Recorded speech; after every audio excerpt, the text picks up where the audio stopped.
Traveling by yourself? Are you nuts? Hey guys, it's Holly. If you are new here, welcome. I do a lot of cooking, travel, homeschooling, and motherhood videos. Today I am talking about traveling and traveling solo. Okay, where to begin? Traveling solo. I have a lot of experience doing this. Back in the day, before I was married with kids, when I was young, I wanted to travel so badly. I basically grew up in a small town, and of course I did have opportunities to travel with my family to different places. We did fly back east one time. We did make a lot of trips to the West Coast. In fact, a couple different times growing up, I got to drive all the way up the coast to Washington State, even up to Canada. And then when I was about 8 years old, my parents actually flew us all back east to Washington, D.C., and we got to see a lot of neat stuff over on the East Coast. And as well, growing up, I got to travel a little bit in the Midwest. So I definitely got out and got to have adventures here and there. But my mindset into my last few years of high school was wanting to see the world. I wanted to get a passport and venture out and see all kinds of different countries. I had the longest bucket list ever. It still continues to be pretty long, but needless to say, there was so much I wanted to see and do when I was younger. And when I got old enough to actually do these things,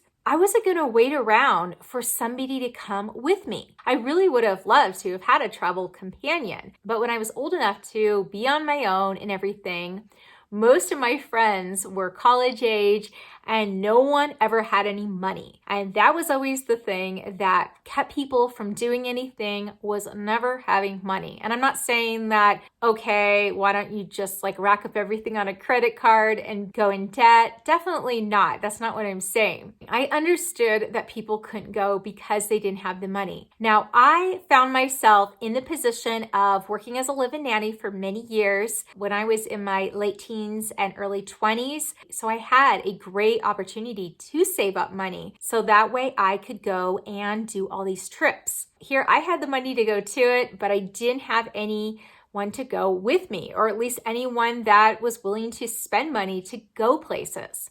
Do you think that stopped me from traveling? Absolutely not. I knew that if I was going to go and see the world, I was going to maybe have to go on my own. It took a lot of courage for me to do it the very first time, but once I did it, I knew that I could continue doing it. I didn't need to always have someone go with me. Now, I want to go back in time here and share about my first European adventure. That first one did actually involve a group of people, and it was a great way for me to get my foot in the door doing this. It was 1999. Mind you, I got my passport in 1998 and still had not left the country. 1999 rolled around and I thought this was going to be the year that I was going to use this passport. And sure enough, I had a great opportunity. My church that I was attending at the time was doing summer mission trips. And there were mission trips that were all over the world, but I ended up getting on the team that went to Germany. And of course, I was excited. I mean, to have my first international travel be to Germany, I thought would be so exciting, so cool. And of course, I was able to go with a group of people. I didn't have fear in going because I was going to be going with a whole team. And on the way back from that Germany trip, we actually did a couple-day layover in London. And I was even more excited because it's London. Who doesn't want to go to London if they have never been there before? Anyways, the mission trip was amazing. I really enjoyed more than anything getting to know the people that we worked with there. But of course, it was really cool just to see all the things that we were able to see on top of doing the mission work that we did there. When we were in London, however, we had basically free reign. We had free reign to go and sightsee,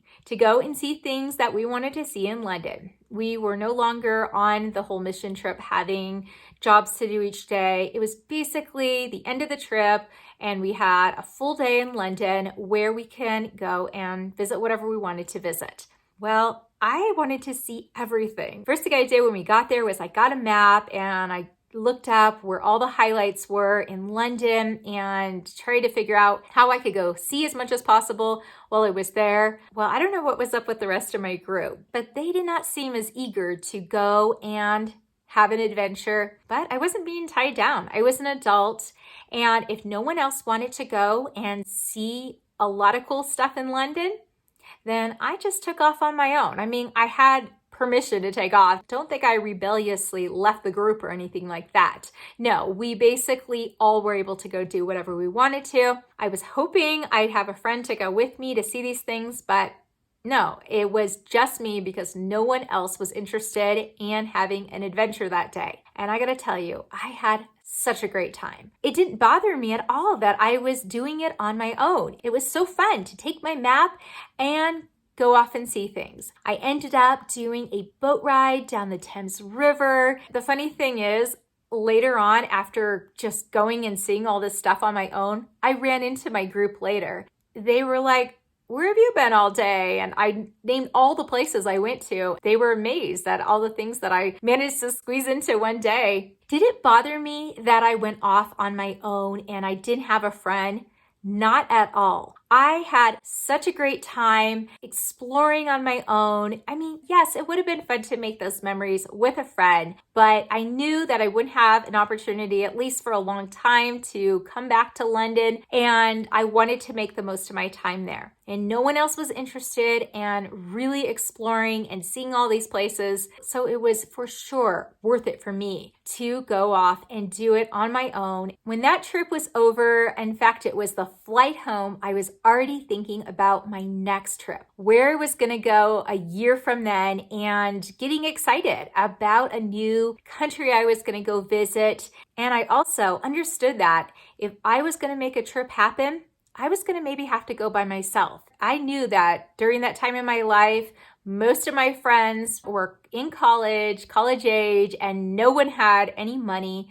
And if they did have money, they just weren't interested in putting it towards travel. The next year rolled around and I actually had 2 weeks off. I was working as a nanny, and the family I was working for, they were going to be gone for 2 weeks. So I had 2 full weeks, and I knew during that 2 weeks, I would need to take up that opportunity and do a overseas trip somewhere. I ended up going to Ireland because Ireland just looked like a really cool place to visit. And it was in August, so I knew it would be a great time of year to go. I actually had a friend who lived in Ireland. I was able to go and visit that friend there. Now, I didn't stay with that friend the whole time. I only stayed with that friend for maybe a third of the visit. The rest of the trip, I got a map, I rented a car, I drove all around the island of Ireland. I was both in the country of Ireland and Northern Ireland on my own. Most of my nights there, I stayed in youth hostels, so the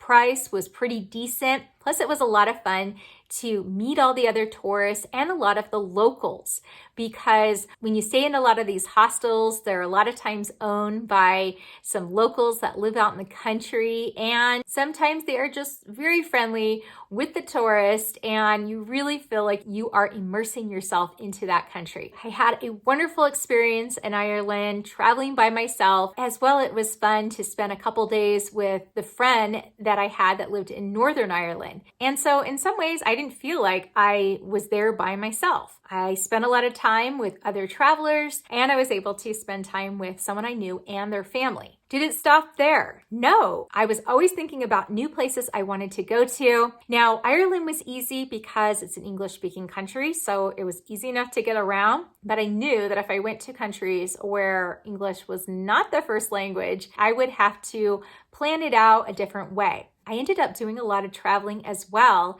down in Central and South America through language schools. Language schools were a great opportunity for someone who's traveling on their own to go down to a country and just have a purpose, because you're going down there to maybe learn more about not only the language, but the culture, and you can stay with host families. It was a great experience that I had when I did a couple different language schools. I did one in Costa Rica, and I gotta gotta tell you, that trip was probably the funnest trip that I had ever been on. And yes, I went down there by myself. I made some great friends with the other students that were in the language school. And I'm just so happy that I never let it stop me from going places because I didn't have a friend go with me, that I just went for it. And then many years later, I really wanted to go see a lot more of Europe. I had only been to Germany, England, and Ireland at the time, but I wanted to go and see everything in Europe. See all those highlights, the Eiffel Tower, the Colosseum, ride a gondola in Venice, go hike in the Alps, and eat Swiss chocolate. I ended up doing a month-long whirlwind of Europe, and I ended up going through this one particular tour company that catered to young adults, a lot of students, and people that were my age. So it was a great way to go and see everything. It was a great overview too, because when I did that trip, like I said, I did it on my own. I flew out there. It started in London, met the group, and basically we were on a chartered bus that we took a ferry across the English Channel, and we did a whirlwind of Europe. We even went as far as going down to one of the Greek islands. So it was a great overview of a lot of the big cities in Europe and a lot of the popular tourist destinations. But since there was so much to see and only a month to do it, I felt like there were definitely areas that I want to go back to someday and see a little bit more of. But like I said, it was a great overview and helps you just see what everything looks like and then know what areas you really want to come back and see again and spend more time in. But there are so many ways you can travel solo. Obviously, I started off with a missions trip, which technically was not a solo trip. There was the language schools. There are different tour groups you can do. You don't always have to go with a friend. Every time I did these trips, I always made great friends and great connections. Now, the biggest issue with traveling solo might just be fear. Fear of, one, traveling to a foreign country. I mean, especially when there is a different language and all those things. But the fact is, if you really want to make it happen, it can happen. There are not only all the different ways you can go about doing it, language school, different tour groups, there are ways you can travel overseas to other countries on your own, and it is very safe to do. I know that is one thing people think in general is, I don't feel safe doing it. I gotta tell you though, every time that I did these trips, I always felt safe.